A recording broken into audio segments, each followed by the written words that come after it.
Hey, good morning, Dr. T. Part two of how the black race was dumbed down over time. They did this during the civil rights movement, mostly. One of the first things they did is through the civil rights movement, they replaced the Bible with the Communist Manifesto. That's where you see all the fighting and black people protesting. They replaced the Bible. The Bible gave us principles for building relationships for white people, by loving white people, by tolerance. Same way it's been done throughout time, the principles of the Bible, helping us to deal with people and work with people, even when we were being dealt with unfairly. They took that away and then replaced that with the Communist Manifesto, which keeps us in a constant, eternal fight with everyone, because that's what it was designed to do. Then they, through social engineering, through the process of bombarding us with media and using celebrities, got black people to change their priorities from family to money and financial prosperity. You've seen what it's done to us. It's literally destroyed us, because the greatest predictor of success is the family structure, not money. If the family structure is healthy, the family will obtain money even if they're poor. They will build an empire even if they're poor.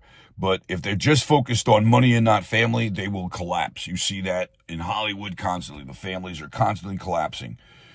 They then social engineered us through the Communist Manifesto to abandon individual responsibility for freedom and adopt blaming and blame shifting and victimization by constantly bombarding us with historical episodes of racism that every race has experienced.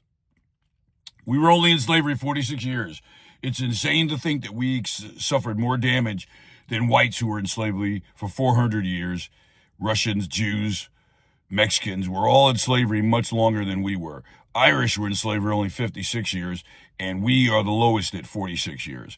But yet they brainwash black people to believe that somehow we're more damaged than all these other races who are doing much better than us.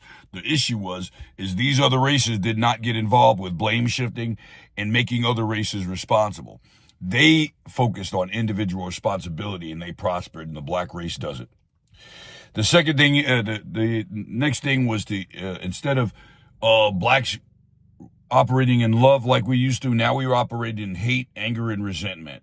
You can see what that's doing, destroying blacks and whites. Nothing positive can be built through hate. But yet black people were brainwashed at Tuskegee when they sold us out that somehow the Communist Manifesto was going to work better than the Bible. What they did is they took over all the churches. I showed that in the document, the Negro in the Communist Party. They took over all the churches, all of them. That's where they recruited MLK at a black theological seminary. I even found that a black man named Mason Temple sold out the Church of God in Christ to become the main place for the civil rights movement to meet and plan their nefarious activities of harming people, burning down shit, constant violence, because that's all the civil rights movement was violence. It was covert violence, but it had the face of peace.